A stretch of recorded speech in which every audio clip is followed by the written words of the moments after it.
The day my husband told me he was leaving, he didn't even look at my face, only at my empty womb. That sentence still sits heavy in my chest, like a stone I can't spit out. It was early morning, the kind where the sun doesn't quite know whether it wants to rise or hide behind the clouds. I stood at the kitchen counter, holding a mug of tea that had already gone cold, and he stood across from me, distant, stiff, almost relieved. The refrigerator hummed. A bird tapped at the window. Something burned faintly. Maybe the toast I'd forgotten in the oven. But all I could hear was the steadiness in his voice, like he was reading instructions off the back of a cereal box. "I'm leaving, Mara. I want a family. A real family. And I can't wait anymore." He didn't raise his voice. He didn't sigh. He didn't even look sorry.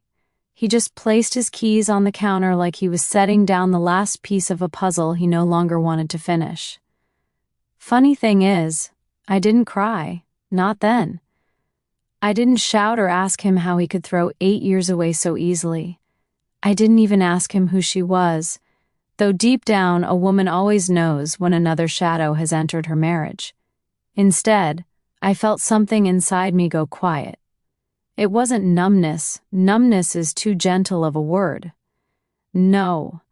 This was the kind of silence you feel when a door shuts behind you and you realize nobody's coming back to open it. He grabbed a suitcase from the hallway, the same one we used on our honeymoon.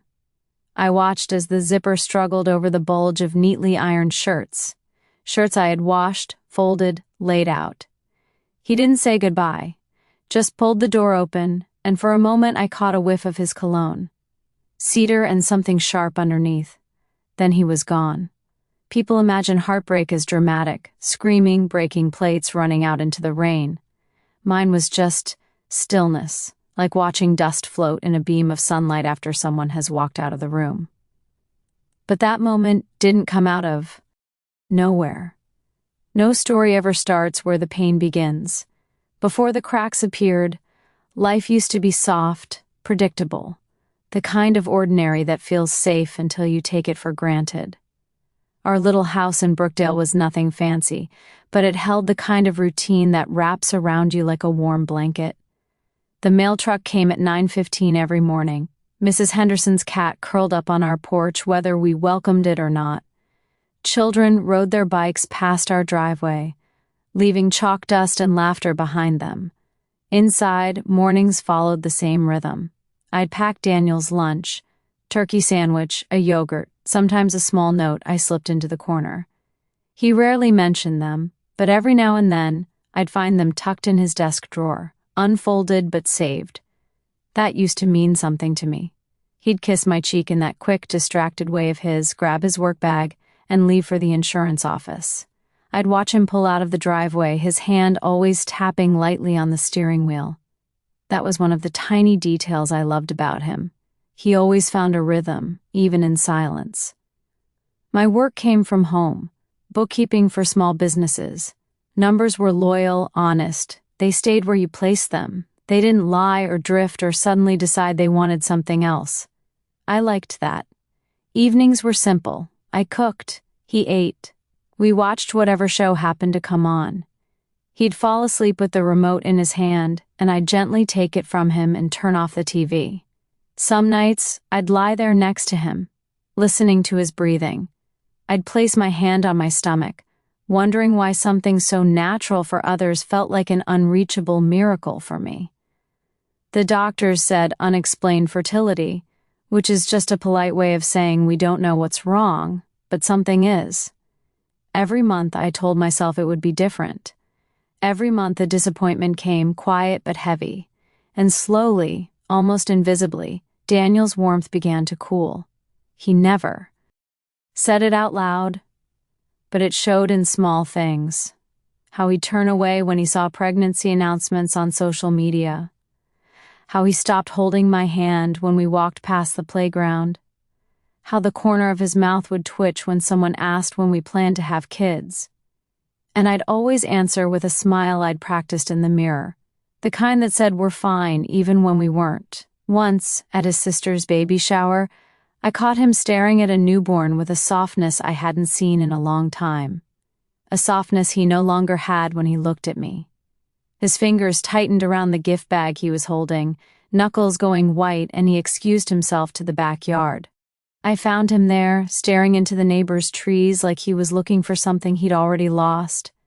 I told myself it was just a moment. People have moments. Marriage is full of them. I didn't know then that he was already drifting, already searching, already slipping through the cracks neither of us had the courage to seal. Still, life continued in its quiet, polite way.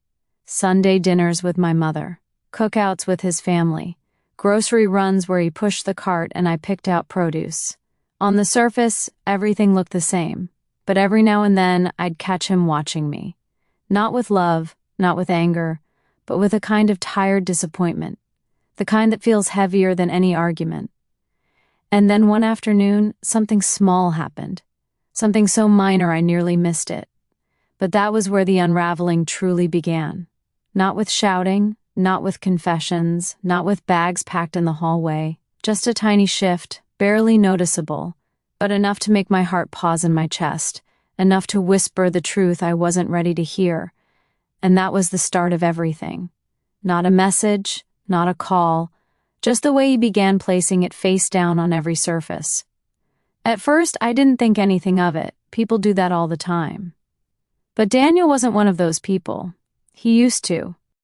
Leave his phone anywhere. On the couch cushions, on top of the microwave, even in the bathroom with the steam still fogging the screen. But suddenly, he guarded it like it held the last thread of his sanity. One evening, he came home later than usual. His shirt was neatly tucked in, too neatly for a man who claimed he worked overtime, and he smelled like a cologne I didn't recognize. Not his everyday cedar one, but something sharper, almost metallic, the kind that lingered in the air long after he walked past you. He didn't kiss my cheek, didn't glance in my direction, just walked straight to the bedroom, his footsteps too soft, like he didn't want the floorboards to remember him. I was stirring a pot of soup, chicken and barley, the kind he usually devoured. I listened to drawers opening and closing, the faint rustle of clothing, the bathroom faucet running, then the sudden quiet, a strange quiet. I turned off the stove, wiped my hands on a dish towel, and walked toward the bedroom. The door was half closed, and in that small gap I saw him sitting on the edge of the bed with his phone pressed tightly to his ear. His shoulders were tense, his spine too straight. He spoke in a soft voice, too soft. I told you, I'm trying, I just need more time. There was a pause, then a quiet sigh. No, she doesn't know. My breath caught, not because I understood, but because suddenly, I didn't want to. I stepped back before he could notice me and returned to the kitchen, pretending to stir a simmer that no longer existed. The truth sat in my throat like a stone I wasn't ready to swallow. When he emerged, his face was calm, almost blank. "Smells good," he said without looking at me. That was the moment I knew something in my world had shifted. I didn't know what, not yet, but the air around him felt different. Like someone else had touched the edges of his life and left fingerprints. Still, I convinced myself I was imagining things. I told myself marriage goes through rough patches. That I was insecure because of our struggle with fertility. That I didn't want to be the paranoid wife checking her husband's every move. But the clues kept coming, one by one. He started shaving more often, sometimes twice a day. He ironed his shirts before work, even the ones he never cared about. He changed his passwords, all of them, and claimed he had forgotten to tell me.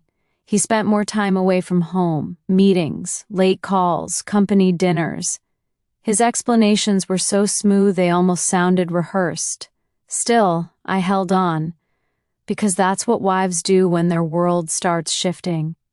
They hold on tighter, hoping it will keep the cracks from spreading. One night, as we sat eating dinner, he kept checking the clock above the stove. Not his phone, the clock. Every few seconds, as if he was waiting for something to begin without him. I finally asked, "Are you in a hurry?" He stabbed a piece of chicken with his fork. "Just tired. but his leg was bouncing under the table, a restless tapping that didn't match his voice. Then his phone buzzed. He froze. Not for long, maybe a fraction of a second, but long enough for me to see fear flash across his face. He didn't reach for it. He didn't look at it. He just kept staring at his plate, gripping his fork until his knuckles whitened. "Do you want to get that?" I asked quietly. He shook his head too quickly. "It's just work." But when the message preview lit up the screen, my breath caught. It wasn't a work name, it was a heart emoji. Just that, a pink heart. He snatched the phone off the table so fast it startled both of us. That night he slept with the phone under his pillow. I lay awake beside him, staring at the ceiling, listening to the faint whir of the ceiling fan. I felt a coldness spreading through my chest. Slow, creeping, steady. But even then, I didn't confront him. I wasn't ready for the truth. Sometimes we cling to the illusion because the truth feels like it might break us. Completely. A week later, the real break came. He walked through the door wearing a smile I hadn't seen on his face in years. A soft, almost youthful smile, the kind a man wears when he's living a secret life that makes him feel alive again. He hung up his jacket, loosened his tie, and sat down across from me with a heaviness in his posture that didn't match the lightness in his eyes. "We need to talk," he said. I set down the dish towel I was holding. "About what?" He rubbed his forehead. "About us." My heart began to pound. Not like a drum, but like a slow, steady tap that echoed deep in my ribs. "I think we need space," he said. "Time apart." "Space?" I repeated, almost laughing. "We're married, Daniel." He swallowed hard. "I know. But I'm not happy. I haven't been for a long time." "Because we don't have children?" The words slipped out before I could stop them. His eyes flickered. "That's part of it." I felt something crack inside me, sharp and thin like a hairline fracture. He looked down at his hands. "I want a family, Mara. I want to be a father. And I can't keep pretending this is enough for me." I stared at him, trying to understand how the man who once held me through nights of silent grief could now blame me for the one thing I couldn't control. "So you're leaving?" My voice sounded smaller than I wanted. He nodded slowly. "I am. And then—" The part that stung the most. "There's someone else," he whispered. The room seemed to shrink around me. The air thickened. Time slowed. "Who?" I whispered, though I already knew it didn't matter. He shook his head. "It's not important." But it was. It was the most important thing in the world to me in that moment. He stood up, walked to the bedroom, and began packing. I didn't move, didn't speak. I just listened to the sound of our life being folded into a suitcase, the scrape of hangers, the thud of shoes, the zip of a zipper that sounded far too final. When he carried his bag through the living room, he didn't look at me. Not once. And just like that, he walked out. But that wasn't the end of my story. It was only the beginning of something none of them, not him, not his new woman, not his family, ever saw coming. Because what happened next, even I couldn't have foreseen. The days after Daniel left felt like walking through fog. Everything familiar, yet nothing clear. I went through motions without meaning. Woke up, made tea, sat at the kitchen table staring at the empty chair across from me. Sometimes I'd catch myself listening for the sound of his keys or the rhythm of his footsteps in the hallway, before remembering he wasn't coming back. The first week, I barely spoke. The second week, I barely ate. By the third, the silence felt heavy enough that even my mother noticed something was wrong. She came over with a basket of groceries and that sharp intuition only mothers have. She set the basket down, gave me one long look, and said, "What happened, baby?" The question cracked me open. I didn't plan to cry. I didn't even think I could still cry. But the moment her hand touched my shoulder, the tears spilled out like they'd been waiting. She didn't judge. She didn't talk. She just held me like she used to when I scraped my knee as a child, rocking me gently while the clock ticked in the background. When I finally told her everything, she closed her eyes slowly, like she was absorbing the pain one piece at a time. Childlessness isn't a reason to abandon a woman, she whispered. Cowardice is. But I wasn't angry with him, not really. The anger came much later. Back then I felt only a crushing kind of emptiness, the kind that makes you question your worth. My mother stayed the night, made soup I didn't eat and tea I didn't drink, but her presence kept me from disappearing into myself completely. A few days later, his sister Laura showed up. She had always been kind to me, but that day her softness felt fragile, like she was carrying someone else's guilt in her pocket. Mara, she said gently, standing in the doorway. Can we talk? I stepped aside and let her in. She sat on the couch, smoothing her skirt over her knees, eyes flicking nervously around the room, as if Daniel's shadow still lingered there. I didn't know, she said finally. I swear I didn't know he was leaving. I nodded, not trusting my voice. And the woman, she added reluctantly, this person he's seeing, I didn't know about that either. I turned my eyes to her then. Do you know who she is? She hesitated. I saw it, the flicker of something uncertain in her expression, and for the first time anger sparked in my chest. Tell me, I said quietly. Her throat bobbed. I don't know her well, but she works with him. My stomach dropped. A coworker? Laura nodded. It didn't start long ago, or at least, I don't think it did. I felt that sharp crack again inside me, the one that came the moment he said there was someone else. Only this time it splintered deeper. Laura reached for my hand. I told him he's making a mistake, that he'll regret hurting you like this. I smiled weakly. He won't, not right now at least. She squeezed my fingers. Mara, if you ever need anything you call me, don't shut us out. But after she left I did shut them out. All of them. His family, our friends. People who wanted explanations I couldn't give. I turned off my phone, ignored calls, stopped checking messages. Instead, I threw myself into work. Numbers steadied me. They asked for nothing, expected nothing. They didn't leave or lie or crave something I couldn't provide.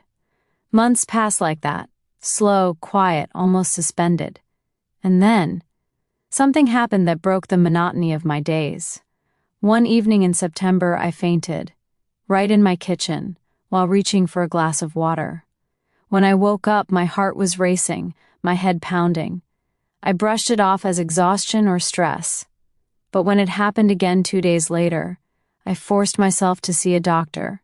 She ran some tests, asked some questions, then left me alone in the small, cold exam room with a poster of the human anatomy staring at me from the wall. When she returned, she sat down with a softness that immediately made my pulse quicken. Mara, you're pregnant. The world stopped. I blinked at her. I'm what? Pregnant, she repeated gently. And from the blood work, it appears you're further along than you think. I stared at the floor tiles, counting the small gray specks in one square just to keep from shaking. Pregnant? After all those years? After trying, hoping, praying until my spirit was tired? How far? I whispered. About 10 weeks. 10 weeks. My breath caught. Daniel had left 9 weeks ago. The room tilted for a moment, and I grabbed the edge of the exam table. It's possible, she added, that you conceived shortly before your husband left. Sometimes the body surprises us. Surprises. That word felt too small for what was happening. When I walked to my car afterward, I stood there for a long time, keys shaking in my hand. Pregnant. With the child, no children, I thought I could never have. Because 2 weeks later, after an ultrasound, the doctor told me something else. Twins, she said with a smile. Healthy twins. I sat there, stunned, staring at the screen. 2 tiny flickering heartbeats. 2 little lives growing inside me when I had already given up believing it was possible. But joy wasn't the first emotion I felt. It was fear. Fear of Daniel finding out and trying to insert himself back into my life. Fear of people thinking I had been hiding something. fear of raising 2 children alone. But beneath all that, buried deep, was something fierce, a spark of strength I hadn't felt in a long time, and a tiny, persistent voice inside me whispered, "Maybe this is the beginning of your own life, not the end of his." I kept the pregnancy quiet. I told no one, not even my mother at first. I needed time, space, to understand what this meant, to feel it, before the world touched it. And as the weeks passed, my belly grew, and so did my resolve. Because there was one truth that echoed in me every single day. Daniel left because he thought I couldn't give him children. He left because he thought my womb was empty. But life had a timing none of us could control, and before long, the truth would arrive in the most unexpected way, not just for him, but for the entire town. I hid my pregnancy for as long as I could. Loose sweaters, long coats, careful angles when people came near. I wasn't ashamed, not for a single second, but I felt protective. My babies were the first good thing that had happened to me in a long time. I wasn't ready for questions or whispers or the inevitable complication that would come when Daniel found out. I moved quietly through my days. Grocery store early in the morning before crowds arrived. Doctor appointments in another town where no one knew me. Work done from home, my laptop resting just above the curve of my growing belly. But secrets have a way of asking for air, and mine finally slipped through one evening in December when my mother showed up unannounced with a pot of stew. She walked through the door chattering about the weather, her boots squeaking with melted snow. I tried to take the pot from her to keep her near the doorway, but she brushed my hands away. "Let me take off my coat first. You'll spill it," she said. I kept my arms close to my body, trying to hide the obvious swell beneath my sweater, but mothers see everything. Her eyes dropped to my midsection, and I watched her face change. Confusion first, then realization, then something like hope so powerful it made her eyes glisten. "Mara," she whispered, "baby, are you?" I couldn't speak. Tears formed before words did. I nodded slowly, pressing my hand over my stomach. Her lips trembled. She set the pot on the nearest surface and wrapped her arms around me, holding me carefully, like she was afraid to hurt me or the little lives inside me. "God has strange timing," she whispered into my hair, "but he hasn't forgotten you." I cried then, not out of sadness but relief. For the first time in months, I let myself feel the softness of the moment, the miracle of it. My mother placed her hand on my belly and gasped. "There are 2, I said, barely above a whisper. Her knees nearly gave out. "Twins? Oh, child." She kept hugging me, rocking me gently until my breathing steadied. We sat at the kitchen table afterward, me sipping her stew while she asked careful questions, not the intrusive kind, but the kind that came from love. "Are you going to tell him?" she asked quietly. I shook my head. "Not yet. I don't want him thinking he can come back just because of this, not after everything he's done." Her jaw tightened. "If he does come back, it'll be for the wrong reasons." "I know," I said, "and my children deserve better than that." Over the next few months, my belly grew round and firm. The twins kicked often, sometimes at the same time, like they were trying to remind me they were there. 2 little companions, 2 little heartbeats keeping me anchored. My mother visited weekly. Sometimes she brought groceries, sometimes she just brought her presents. She never mentioned Daniel unless I did, and even then she kept her words soft and careful, as if afraid the mention of his name might bruise me. I barely thought of him, though. Pregnancy filled my mind with 1,000 other things. The sound of the heartbeat monitor, the weight of tiny clothes I folded and refolded, the lists of baby names scribbled in my notebook. I had no room left for longing or resentment, just anticipation. Then, sometime around my 7th month, my quiet world cracked open again. But not from Daniel, not directly. It came from his sister Laura. She knocked on my door early one Thursday morning, her expression tight with worry. When I let her in, her eyes immediately fell to my belly. She froze. Oh my God. Mara. Her hand flew to her mouth.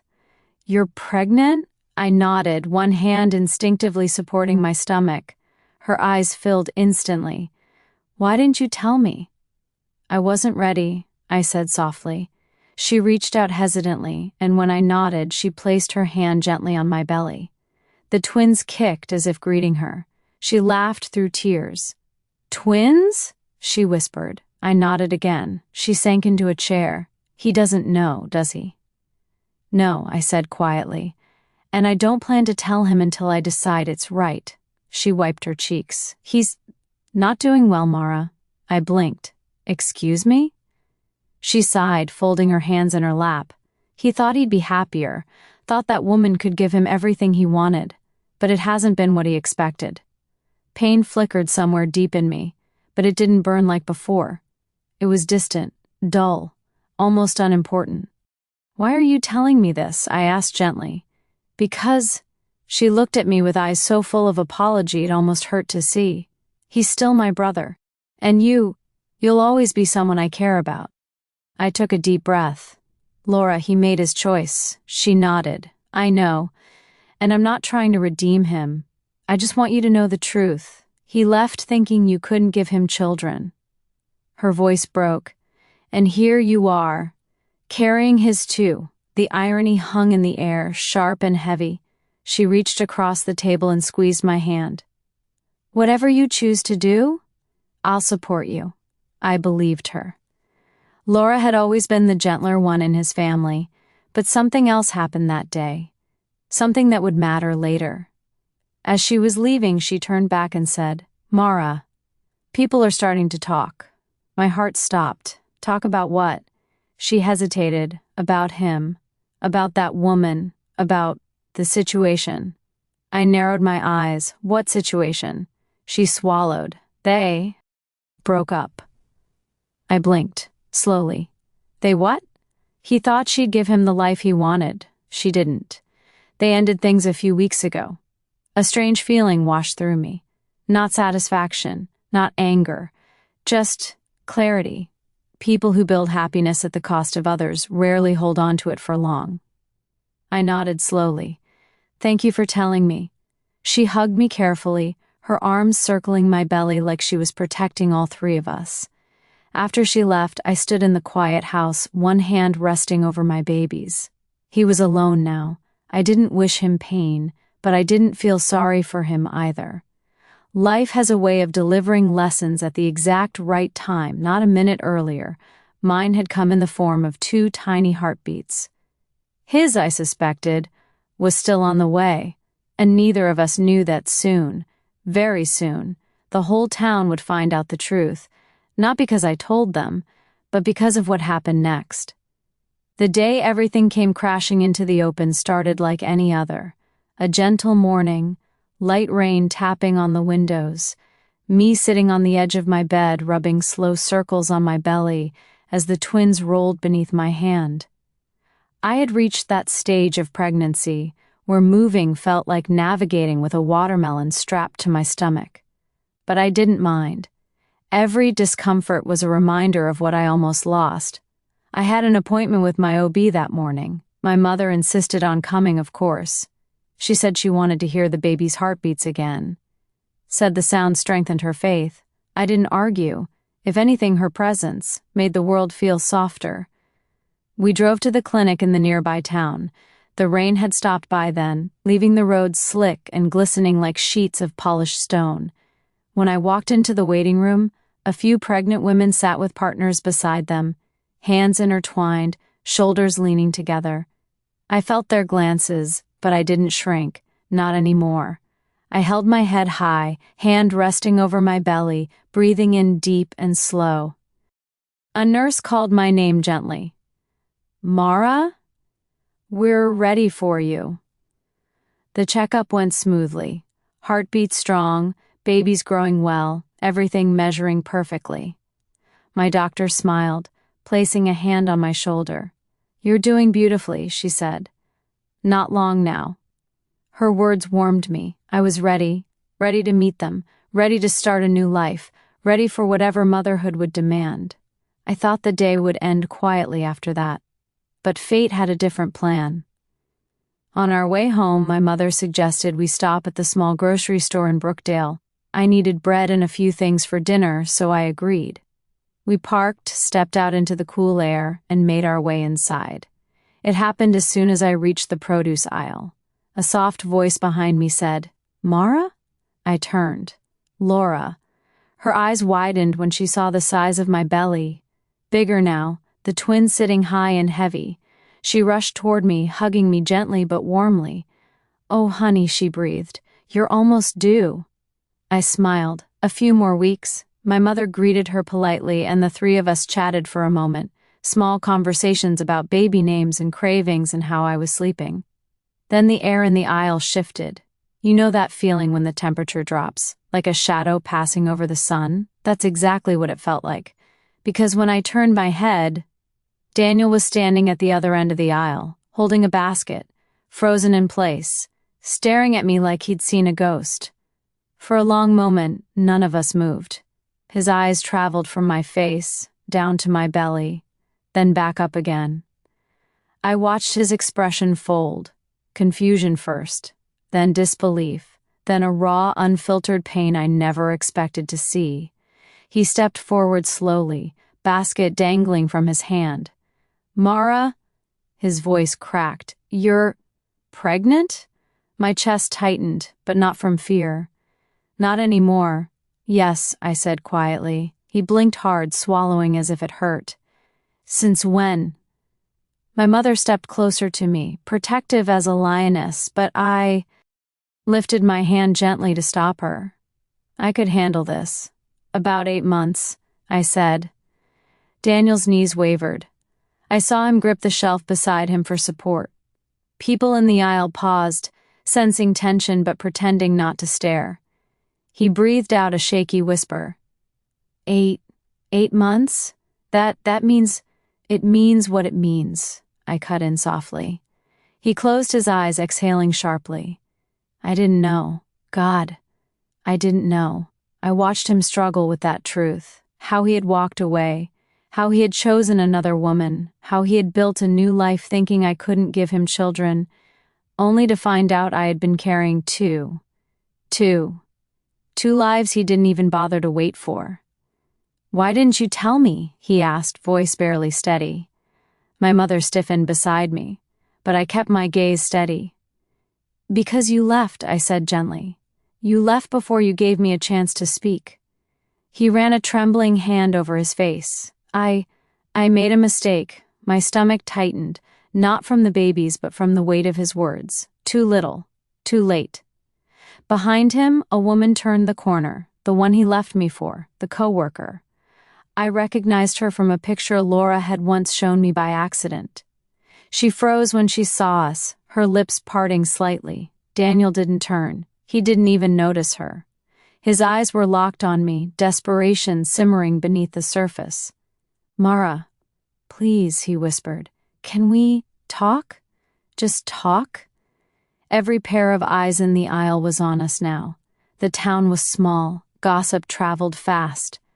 I knew by morning everyone would know what happened. I took a deep breath, resting both hands on my belly as the twins shifted. "There's nothing to talk about," I said softly. "Our marriage ended the day you walked out." He stepped closer, shaking his head. "I didn't know you were carrying my children. And if I hadn't been?" I asked quietly. His face paled. That was the real question, the heavy one, the one he didn't have the courage to answer. My mother spoke then, her voice gentle but firm. "Son, you need to let her go." He stiffened, breathing uneven. "I just want to be part of their lives." I held up a hand. "Not here. Not like this." The coworker finally found her voice. "Daniel, let's go." He didn't even look at her. Instead, he whispered, "Mara, please." I met his eyes I once loved with everything in me, and I felt nothing but calm. "We'll talk," I said softly. "But not today. Not like this." He nodded slowly, wiping at his eyes with the back of his hand. He looked smaller somehow, like the truth had taken something from him he didn't know how to get back. He turned to leave, but then paused, staring at my belly one last time, a raw, aching kind of awe in his expression. Then he walked away, the other woman following at a distance. The aisle remained silent as he left. People pretended to continue shopping, but the weight of the moment lingered in the air. My mother slipped her arm around mine. "You handled that with grace," she whispered. I didn't feel triumphant. I didn't feel bitter.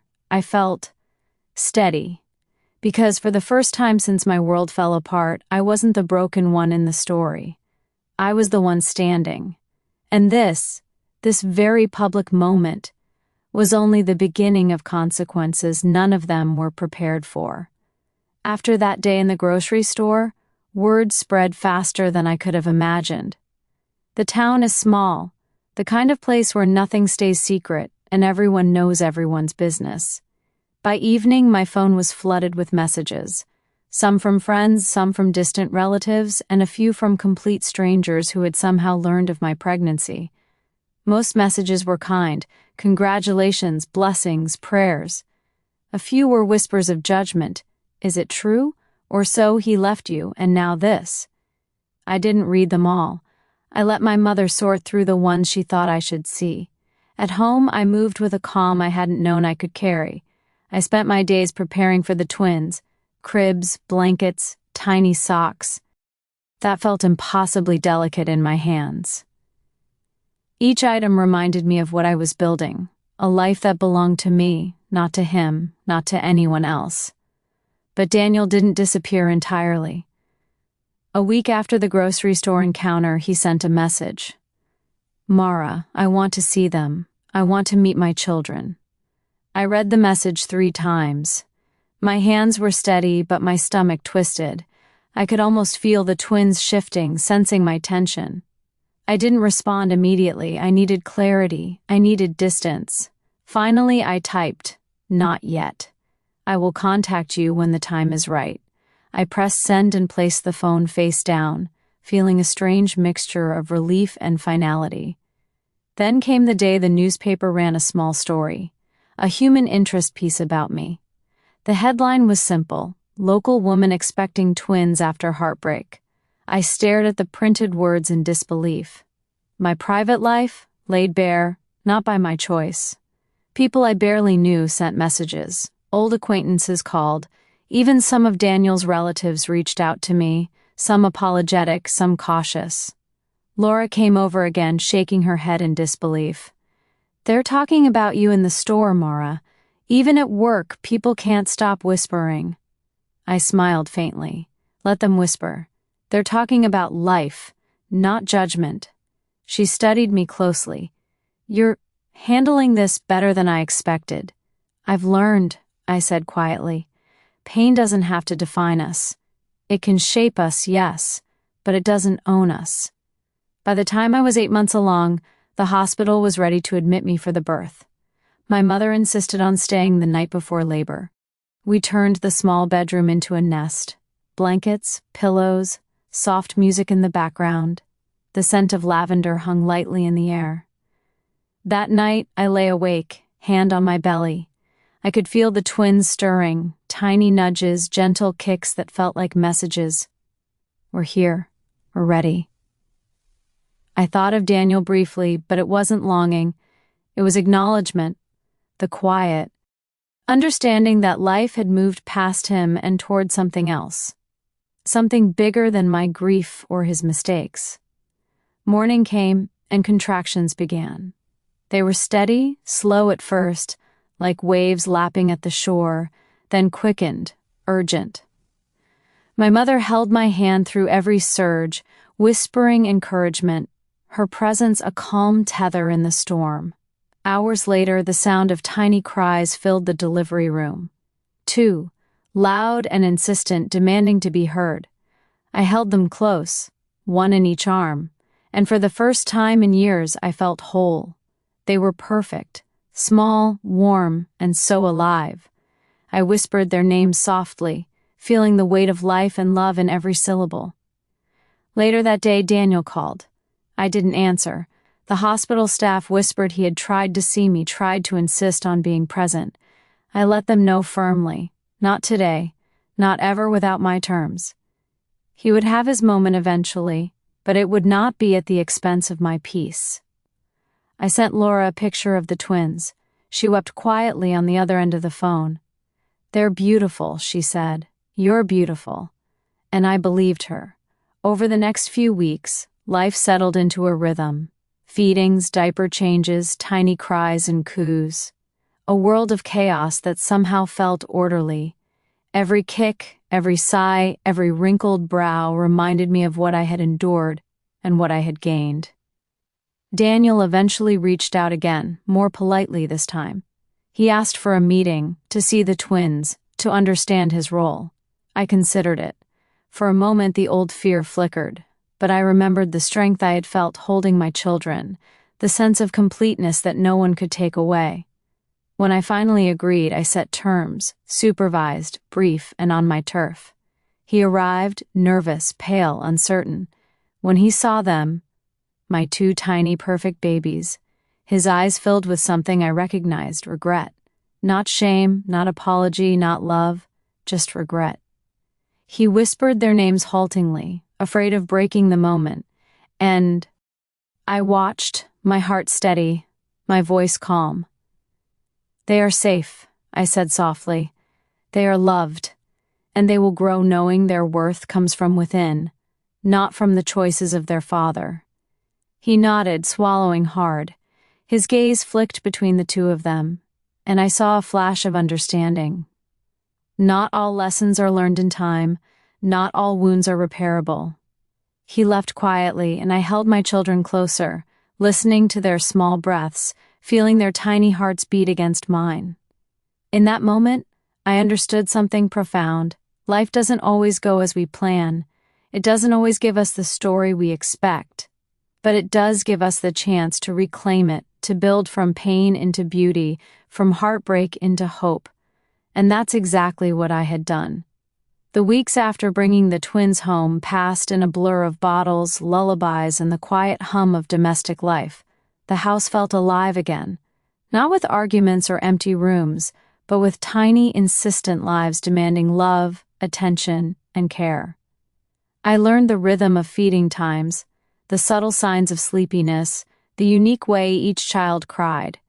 Even the chaos felt like a blessing. Daniel did not call again for some time. When he finally reached out, I was ready. Not ready to forgive, not ready to forget, but ready to establish the boundaries I needed. I agreed to let him see the children, in my home, under my terms, supervised and brief. He arrived nervous, awkward, a man changed by absence and remorse. He tiptoed into the living room, his gaze flicking between the two babies in my arms. One gurgled happily, the other sucked quietly on a tiny fist. He knelt, almost reverently, and whispered their names. "They're incredible," he said, voice trembling. I nodded quietly. "They are loved. You can see them, but the rules are clear. No interference, no expectations, no overstepping." He swallowed hard and nodded again. I saw the regret in his eyes, not anger, not bitterness, just a sharp understanding of what he had lost. For the first time, I felt the power of my own choices, the power to decide what is best for my children and for me. As he left, I held the twins closer. They smelled of soft baby powder and warmth. Their tiny fists curled against my chest. I realized that life had given me everything I needed: resilience, love, and the strength to protect what was mine. In the following months, I rebuilt more than just my household. I rebuilt myself. I found work that allowed me to balance motherhood and independence. I reconnected with friends I had neglected. I spent evenings reading to the twins, singing them lullabies and watching the sunlight spill through the windows, a new life quietly unfolding around me. The gossip in the town faded over time, replaced by admiration, curiosity, and eventually respect. People saw what I had endured, and more importantly, how I had endured it. The story of the woman left for being childless, now carrying twins, became not one of scandal, but of triumph. My mother was my anchor.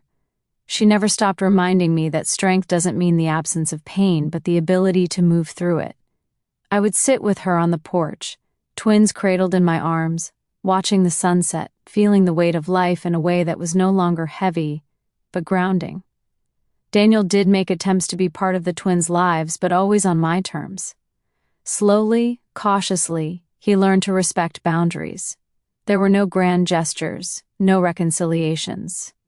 Only a mutual understanding he had been absent, and I had created a family with or without him. One evening, while rocking both babies to sleep, I caught my reflection in the mirror across the room. A woman who had endured abandonment, heartbreak, and betrayal, yet here she was, whole, powerful, and surrounded by love. I realized then that happiness isn't about reclaiming what was lost. It's about building what's real, what's lasting, what belongs to you. I started writing again. Letters, journal entries, small stories for the twins, reflections on motherhood and life. I wanted to leave something for them beyond warmth and care, something that would carry the lesson I had learned, that life is unpredictable, but the choices we make define the world we create for ourselves and those we love. And slowly, the fear that had lingered through my pregnancy dissolved. Fear of loneliness, fear of judgment, fear of repeating past mistakes. Each day with my children reminded me that love, patience, and resilience could overcome anything. When the twins took their first tentative steps, I cheered quietly in the living room, holding my breath as they wobbled toward me. When they laughed for the first time, it felt like the world itself had opened a little wider, letting in light where shadows had once lingered. I thought often about Daniel, but less and less with anger. He had taught me a painful lesson, but the gift was mine to keep. The understanding that strength grows in absence, love flourishes in care, and life always finds a way to surprise us. My mother would sit beside me in the rocking chair, humming quietly, while I held the twins and watched the night sky beyond our window. I would breathe in the moment, warm, quiet, and full of possibility. And I would know deeply that life had given me a second chance, not because I waited for someone else, but because I never stopped believing in my own worth. I found myself smiling more often, not the tentative, wary smile of someone who expects disappointment, but the steady, confident smile of someone who has endured and emerged stronger. I was no longer the woman abandoned for being childless. I was the mother of twins, the protector of their world, the architect of my own life. And in the quiet moments, when the twins slept softly against my chest, I whispered a promise I would carry forever. You are loved. You are safe. And nothing can take that from us. Because at the end of the day, life doesn't just heal. Life transforms. Pain becomes perspective. Heartbreak becomes wisdom. And in the space where fear once lived, hope, fierce, quiet, enduring, takes root. I want to leave you with this thought, my dear friends. Life does not always follow the path we imagine. Sometimes, people we love make choices that break our hearts, and sometimes the world seems unbearably unfair. But even in those moments, there is hope. There is strength. There is the quiet power of rebuilding, of choosing yourself, and of protecting the life and love you hold most dear. I held my children before I ever held his apology. I found my peace not in revenge or anger, but in embracing the life that was always meant for me, full, vibrant, and entirely mine. And I tell you, there is no triumph sweeter than reclaiming your own story. So I ask you, quietly, gently, when someone walks away from your life, leaving behind sorrow and uncertainty, what will you do with the space they left behind? Will you fill it with resentment, or with the quiet, unstoppable force of love and life? Because in the end, the only person whose approval you truly need is your own, and the only path to peace is the one you choose to walk with courage, faith, and grace. If this story touched you, or if you've been through something similar, I invite you to share your thoughts in the comments. Let's honor the strength it takes to rebuild, to forgive, and to keep going, even when life surprises us in ways we never expected. Thank you for listening. Thank you for believing in the quiet miracles that happen every day, the ones that remind us we are never truly alone, and that hope, love, and resilience are always worth holding on to.